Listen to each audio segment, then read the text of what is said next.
Um, I don't know. This isn't planned.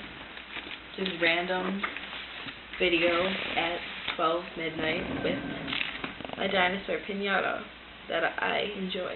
I look like I have no hair, and I'm tan, and I don't enjoy it. But my hair is up, so I have hair, and I'm tan. The only thing I have on, makeup-wise, is my eyeliner. So, yay.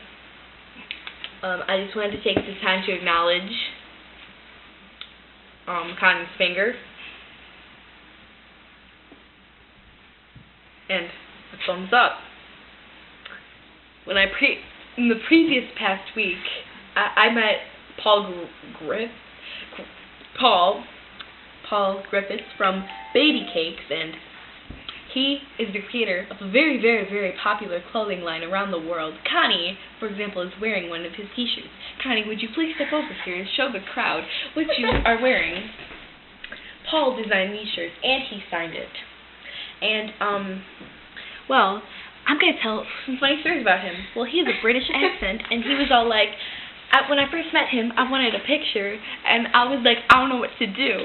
So I was like, Paul, what should I do? And he's like, and in a British accent, he's like, thumbs up, and I can't do it, but it was like so cute. He's like, thumbs up, and so he went like this, and I went like that, but I don't know what that means. It might be something sexual, but I wouldn't know.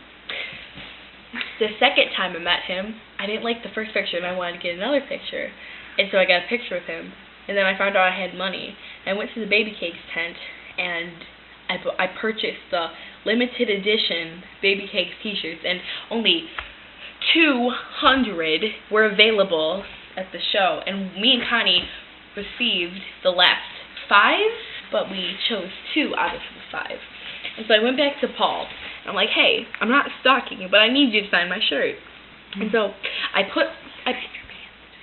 he also signed my purple skinny jeans, and he was getting very close to an area, and it was cool because he's like famous and adorable and from the UK, but anyway, I'm getting off topic here. I'm getting a hold of myself, ahead of myself. I mean, excuse my grammar, but and then I put the shirt on my thigh bone, and when he began to sign it, he said something that I did not realize what it meant until further notice, and he exclaimed,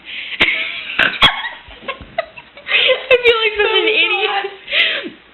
He exclaimed, he asked me a question. He was like, how long can you stand like this? I'm like, oh, for a while. He's like, oh, really now? And after he was done signing my shirt, I walked away, and I was like, wait a minute, Connie, was that sexual? And she's like, yeah. I'm like, oh. So that's the story of how I met Paul Griffiths. And we also met Michael and Fat Jay from Broken Side, and it looked like they were blown, but I love them. They are good, nurtured souls. I enjoy their presence. But 7 did not make it to the greeting area by the VIP posting. Forever Sick as Kids, believe it or not, had one of the most brutal performances ever. Like, okay, me and Connie were like in the front row kind of, and then there was at least 15 crowd surfers in the first song. It was insane, and they all kept falling off, and I got kicked in the head like 5 times. It was brutal. But then in the end, we got to meet Jonathan from Sick as Kids, and we got to meet Austin Bello, and he gave me a shout out.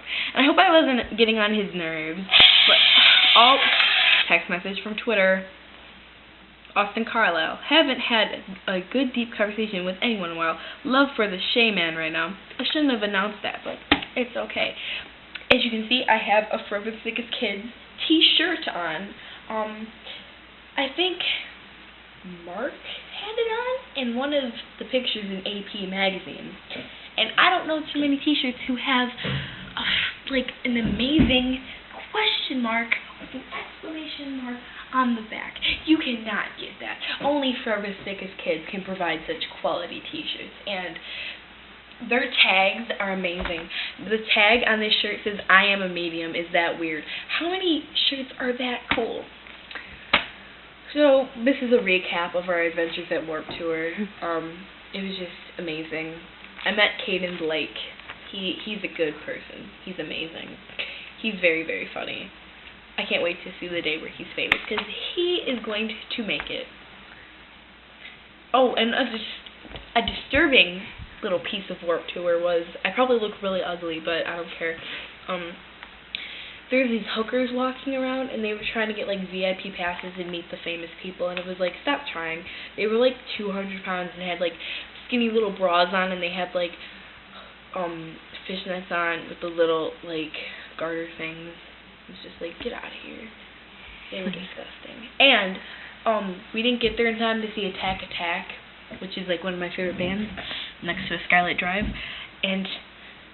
but we got to see them play, like, 2 songs.